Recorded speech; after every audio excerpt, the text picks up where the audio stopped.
శ్రీ గణేశాయ నమః, శ్రీ గురు దత్తాత్రేయ నమః. ఈరోజు మనం ఈ వీడియోలో జనవరి మాసంలో కర్కాటక రాశి ఎలా తెలుసుకుందామా. కర్కాటక రాశి పునర్వసు 4వ పాదం, పుష్యమి 1, 2, 3, 4 పాదాలు, ఆశ్లేష 1, 2, 3, 4 పాదాలు కర్కాటక రాశిలోకి వస్తాయమ్మా. అయితే ఈ రాశిలో ఉన్న స్త్రీలకి పురుషులకి ఈ జనవరి మాసంలో గ్రహ సంచారం మిశ్రమ ఫలాలు గోచరిస్తున్నాయమ్మా. అయినా కంగారు పడాల్సిన పని అయితే ఏమీ లేదు. కుటుంబ సఖ్యత బాగా ఉంటుంది. అయితే అప్పుడప్పుడు దంపతుల మధ్య కాస్త చిన్న చిన్న మనస్పర్ధలు వస్తాయి. కాస్త జాగ్రత్త చూసుకోండి. ఎక్కువ వాదాలకు వెళ్ళొద్దమ్మా. అలాగే రిలేషన్షిప్లో కూడా కాస్త చికాకులు కనిపిస్తున్నాయి. అంటే బంధువర్గం వారితో కానీ లేదా బ్లడ్ రిలేషన్స్ ఎవరైతే ఉన్నారో వాళ్ళతో కూడా కాస్త ఇబ్బందికర వాళ్ళతో వాదం కనిపిస్తుంది. మీరు కొంచెం ఓర్పుగా ఉండాలి. అలాగే ఎవరితోనైనా మాట్లాడేటప్పుడు ఆచితూచి మాట్లాడాలి. చాలా జాగ్రత్తగా ఉండాలి ఒక్క మాసం. ఇకపోతే ఆరోగ్య విషయంలో మాత్రం చాలా జాగ్రత్త. ఏమాత్రం అనారోగ్య సూచన కనిపించినా మీరు వెంటనే వైద్యం సంప్రదించండి. ఇక ధనం విషయంలో అయితే లోటు ఉండదు. సమయానికి ఏదో విధంగా ధనం చేకూరుతుంది. కాకపోతే ఏంటంటే అధిక ఖర్చులు ఉంటాయి. అధిక ఖర్చులు, అనవసర ఖర్చులు, వాహన రిపేర్లు, ఇంటి రిపేర్లు ఉంటాయి. అలాగే పెట్టుబడి విషయంలో మాత్రం కాస్త చూసి పెట్టుకోండి. పెట్టుబడి విషయంలో అనవసరంగా పెట్టుకోవద్దు. చూసి ఆలోచించి పెట్టుకోండి. కొన్ని విషయాల్లో మాత్రం మీరు అనుభవజ్ఞ సలహా తీసుకుంటే మంచిది. అంటే సొంత నిర్ణయాలు ఈ మాసం మీకు పని చెయ్యవు. అనుభవజ్ఞ సలహా తీసుకోండి. ఇకపోతే నూతన వస్త్ర ప్రాప్తి, అలాగే పాత మిత్రులను కలుసుకుంటారు. వారితో సంభాషణ చాలా ఆహ్లాదకరంగా ఉంటుంది. అయితే కొత్త వారితో మాత్రం జాగ్రత్త. కొత్త వాళ్ళు కూడా పరిచయం అవుతారు. కాకపోతే కాస్త వాళ్ళతో జాగ్రత్త. కాస్త వాళ్ళ నమ్మి డబ్బులు, ధన విషయంలో కానీ, బంగారం విషయంలో కానీ, పత్రాల విషయం కానీ చాలా జాగ్రత్తగా ఉండాలి. ఇకపోతే విలాస వస్తువులు కొనుక్కుంటారు. అలా వాహన యోగం కనిపిస్తుంది. కానీ పాత వాహనం అమ్మి కొత్త వాహనం కొనుక్కోవడం లేదా డైరెక్ట్గా కొత్త వాహనం కొనుక్కోవడం జరుగుతుంది. ఇకపోతే సన్నిహితులతో సంభాషణ చాలా ఆహ్లాదంగా ఉంటుంది. శుభవార్తలు వింటారు. మీరు శుభవార్తలు వింటారు. ఇక ఎవరు ఏ వృత్తిలో ఉన్నా ఆ వృత్తిలో రాణింపు ఉంటుంది.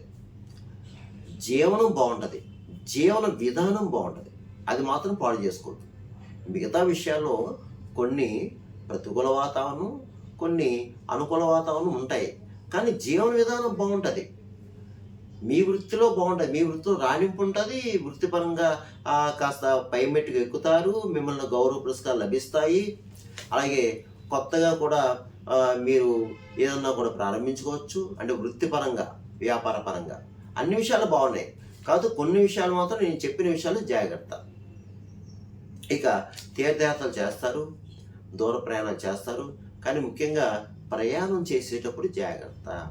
ప్రయాణం చేసేటప్పుడు కాస్త దగ్గర ఒక నిమ్మకాయ, ఒక గార్లిక్ పెట్టుకొని చాలు, ఇంకేం పర్వాలేదు. ఇక భూగృహ సంబంధ లావాదేవీలు ఈ మాసానికి వాయిదా వేయండి. ముఖ్యమైన వ్యవహారాలు కాస్త వాయిదా వేస్తే మంచిది. అలాగే రియల్ ఎస్టేట్ రంగం వారు కాస్త కష్టపడాలి. కొంచెం కష్టపడాలి, శ్రమించాలి. అలాగే ప్రైవేట్ కాంట్రాక్ట్స్కి బాగుంది. అలాగే మోటార్ ఫీల్డ్ వరకు కూడా బాగుంది.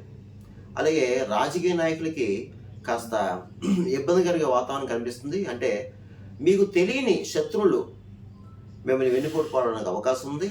మీకు మీద నరపీడ, నరఘోష ఎక్కువ కనిపిస్తుంది. ఇక కళారంగం వారు, సినిమా, టీవీ రంగంలో ఉన్న వారికి మాత్రం ఈ మాసం కాస్త శ్రమించాలి. అంటే అవకాశాలు వచ్చి వెనక్కి వెళ్ళిపోవడానికి అవకాశాలు కనిపిస్తున్నాయి అనే టెన్షన్ పడొద్దు. మీరు కాస్త ప్రయత్నం చేయండి. ఇక అన్ని రకాల వ్యాపారస్తులకు కూడా బాగుంది, కానీ కష్టపడాలి. ఉద్యోగస్తుల విషయం వస్తే మాత్రం ప్రైవేట్ పరంగా, ప్రభుత్వ పరంగా కాస్త పై అధికారులతో మాటలు పడాల్సిన పరిస్థితి. అయితే ఓర్పుగా, నేర్పుగా ఉండాలి. మాటకు మాట సమాధానం చెప్పొద్దు. కాస్త ఓపిక పట్టండి, ఊరం పట్టండి. ఇక చదువుకునే విద్యార్థులు కాస్త అప్పుడప్పుడు మీకు చదువు మీద శ్రద్ధ తక్కువ అవుతుంది. కాస్త జాగ్రత్తగా చదువుకోండి. హయగ్రీ స్తోత్రం పట్టించుకొని చదువుకునే విద్యార్థులు మీకు బాగుంటుంది. ఇకపోతే నేను చెప్పిన ఈ రాశి ఫలాలు, గోచార ఫలాలు కేవలం మాస ఫలాలు. ఇందులో మీకు మహా అయితే 30-40%, మిగతా 60% మీ జన్మ జాతకం మీద ఆధారపడి ఉంటుంది. ఎందుకంటే ఈ జన్మజాతకం పరిస్థితి ఏంటి, దాంట్లో ఉన్న గ్రహాల పరిస్థితి ఏంటి, జరిగే పీరియడ్ ఏంటి అని ఆధారపడి దాన్ని బట్టి జరుగుతుంది. ఎందుకంటే నేను చెప్పి మీకు కొంతమంది జరగచ్చు, కొంతమంది జరగకపోవచ్చు. అది మాత్రం నా యొక్క వీడియో చూసి వీక్షలు గమనించగలని నేను అనుకుంటున్నాను. మీకేమైనా సలహాలు, సూచనలు కావాలంటే ఈ కింద ఉన్న నెంబర్కి మీరు కాంటాక్ట్ చేయండి. తప్పకుండా మీకు సలహాలు, సూచనలు ఇవ్వడం జరుగుతుంది. ఇక ఈ కర్కాటక రాశి వారు ఈ జనవరి మాసం అంతా బాగుండాలంటే నేను చెప్పిన పరిహారం చేసుకోండి అమ్మా, బాగుంటుంది. ఏంటంటే ఎక్కువ ఈ మాసం శివారాధన చేయండి. శివారాధన, శివాలయంలో అభిషేకాలు, అలాగే శివాలయంలో చండీ ప్రదక్షిణలు, అలాగే శివాలయంలో కూర్చొని చక్కగా ఓం నమఃశివాయ మంత్రం చేసుకోండి. ఇది ఎక్కువ చేసుకోండి. చంద్రశేఖర అష్టకం చదువుకోండి ప్రతిరోజు, కాలభైరవ అష్టకం చదువుకోండి. అలాగే అమ్మవారి ఆరాధన కూడా చేసుకోండి. దుర్గా సప్తశలోకి చదువుకోండి ప్రతిరోజు కూడా దుర్గా సప్తశలోకి చదువుకోండి. అలాగే ఒకసారి మీరు ఒక శనివారం శని భగవానుడికి నువ్వుల నూనెతో అభిషేకం చేయించుకోండి, అంటే తైలాభిషేకం చేయించుకోండి, సరిపోతుంది. అలాగే శివాలయంలో ఒకసారి సోమవారం రోజున అభిషేకం చేయించుకుంటారు. అది ఏ టైం అంటే సోమవారం మార్నింగ్ 7:30 to 9 మధ్యలో అభిషేకం చేయించుకుంటాం, అంటే రాహుకాలం టైం. ఆ టైంలో అభిషేకం చేయించుకోవటం, ఆ టైంలో శివ దర్శనం చేసుకోవటం, ఆ టైంలో శివమంత్రం చేసుకోవటం. అలాగే అంత అయిన తర్వాత స్వయంపాకి ఇవ్వండి, అక్కడ ఉన్న అర్చక స్వామివారికి స్వయంపాకి ఇవ్వండి. ఇక గోవుకి ఆహారం పెట్టండి, గోవుకు గడ్డి పెట్టండి, కాకులున్న ప్రదేశంలో తీపన్నం పెట్టండి, పిచ్చుకలకు ధాన్యం వేయండి, పావురాలకేమో జొన్నలు వేయండి, కుక్కలకి బిస్కెట్లు, బ్రెడ్ పెట్టండి. అలాగే భిక్షగాలు ఎవరైనా తారసపడితే వారికి కాస్త ఏదైనా ఆహారం పెట్టండి, ధనాన్ని ఇవ్వండి. అలాగే ముఖ్యంగా పారిశుద్ధ కార్మికులు ఎవరైనా మీకు తారసపడితే వారికి ఏ రోజైనా సరే తప్పకుండా వారికి ఆహారం పెట్టండి, కాస్త ధనాన్ని ఇవ్వండి.